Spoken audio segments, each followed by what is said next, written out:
আজকে যে কয় টাকা নিবে না তোমার হাজবেন্ডের কাছ থেকে, ওই কয় টাকা নিয়ে আজকে একটু ভালো রেস্টুরেন্টে যাবো, বুঝতে পারছো? আর পার্কে আরে যাবো। হ্যাঁ হ্যাঁ বাবা, সব হবে। তুমি ওইসব চিন্তা করতেছো কেন? আর আমি ওকে যা বলি। কি ব্যাপার? হ্যাঁ?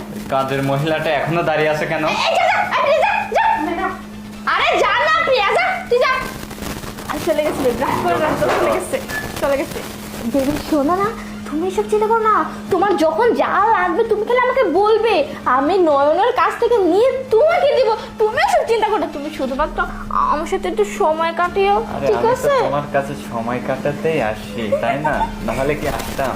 হ্যাঁ হ্যাঁ বেবি, শোনো না আমি কি বলি, নয়নের না অনেক টাকা পয়সা আছে। সেই সব টাকা পয়সাগুলা ওকে বলতে হবে ব্যাংকে থেকে তুলে বাড়িতে নিয়ে আসতে। তারপরে টাকাগুলো শোনো, দোকানে আমি একটা প্ল্যান করি।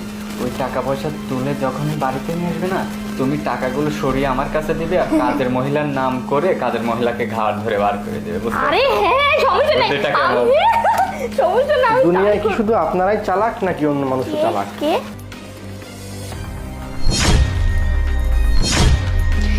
এই নয়ন, তুমি অফিসে যাওনি নাকি? হ্যাঁ আমি অফিসে যেতে লাগছিলাম, ঠিক আমার মাথায় ওইটা দিয়ে বাড়ি মারলো, মেরে বললো যে স্যার চুপ করে এখানে দাঁড়িয়ে থাকুন। তো আমি দাঁড়িয়ে থাকলাম আর দেখতে পেলাম তুমি ওকে বলতেছো, back করলাম, স্যার। তুমি ওকে বলতেছো যে সবকিছুর বিনিময় হলে তুমি শুধু ওর কাছ থেকে সময় চাও। কেন? আমি তোমাকে সময় দেই না? না, না। আমি তোমাকে ভালোবাসি না?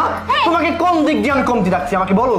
তুমি যখন যেটা চেয়েছো আমি তোমার সেই চাহিদাটা পূরণ করতে পেরেছি কিনা তুমি আমাকে সেইটা বলো। পুরুষ মানুষকে তুমি কি মনে করো? হ্যাঁ,